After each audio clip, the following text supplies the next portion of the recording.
আসসালামু আলাইকুম আপুরা, তোমরা সবাই কেমন আছো? আমি অনেক ভালো আছি। আমি আগারগাঁওতে গিয়েছিলাম কিছুদিন আগে। আমি কিছু ভিডিও ক্লিপ করেছিলাম। আগারগাঁওতে যাওয়ার টাইমে ভিডিও ক্লিপটা করতে পারিনি, করেছি আগারগাঁও থেকেও দিয়াবাড়ি পর্যন্ত আসার টাইমে। তো ভাবলাম তোমাদের সাথে কিছু ক্লিপ শেয়ার করি। তো আমি আগে রেগুলার ভিডিও আপলোড করতাম, তোমরা ভালোভাবেই জানো।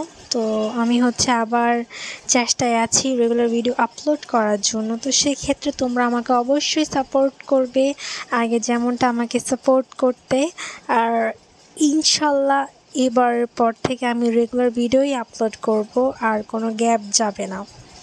সো এই তো আমি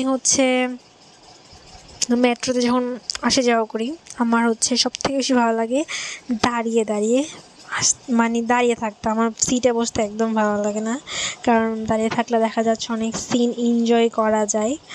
কারণ মেট্রোটা দেখা যাচ্ছে একদম কোনো শহর টাইপ এলাকার মধ্যে দিয়ে যায় না, দেখা যাচ্ছে একদম গ্রাম টাইপস এলাকা, যেমন দিয়াবাড়ি আশেপাশে ছোটোখাটো পুকুর। তো এগুলো অনেক ভালো লাগে, ছোটোবেলা থেকে শহরে বড় হয়েছি। সো এগুলো অনেক ভালো লাগে দেখতে। সো আমি সবসময় চেষ্টা করি, যখন মেট্রোতে উঠি সবসময় চেষ্টা করি মহিলাদের আলাদা কেবিন থাকে, আমি ওইখানে ওঠার সবসময় চেষ্টা করি। কারণ ওইখানে দাঁড়িয়ে থাকলেও বা এখানে সিট না পাওয়া গেলে আমার ওইখানেই ভালো লাগে।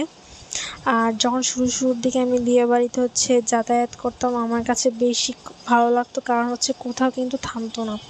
দেখা যেত যে একদম মিরপুরে থামতো আর আগারগাঁওতে গিয়ে থামতো। আর এখন এত থামে বাবা, খুবই বিরক্ত লাগে। কিন্তু তারপরও মেট্রোর জার্নিটা খুবই রিল্যাক্সিং মনে হয়।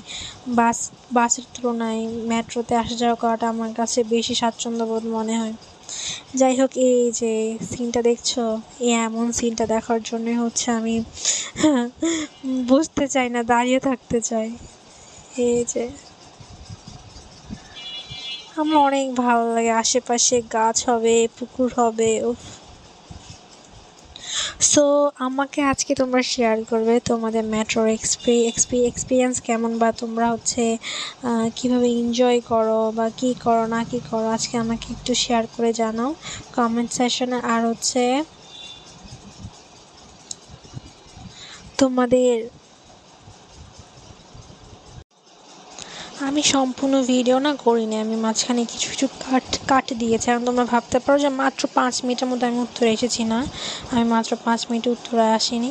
আমার যেহেতু ভিডিও অনেক কিছু ক্লিপ কাট পড়েছে, হয়তোবা তোমাদের কাছে মনে হতে পারে যে আমি 5 মিনিটের মধ্যে এসেছি। যাই হোক, আমি আসলে তখন জানতাম না এই ভিডিওটা আমি ইউটিউবে বা ফেসবুকে আপলোড দিব। তো সেই ক্ষেত্রে আমি চেষ্টা করতাম আরও ভালোভাবে ভিডিও করার। তো আমি জাস্ট এমনি মন চাচ্ছিল একটু ভিডিও করি, রেখে দেই বা দেখি ভিডিও করে। তো এই জন্য করেছিলাম, বাট আপলোড দিব বা আপলোড করব সেই উদ্দেশ্যটা আসলে আমার ছিল না।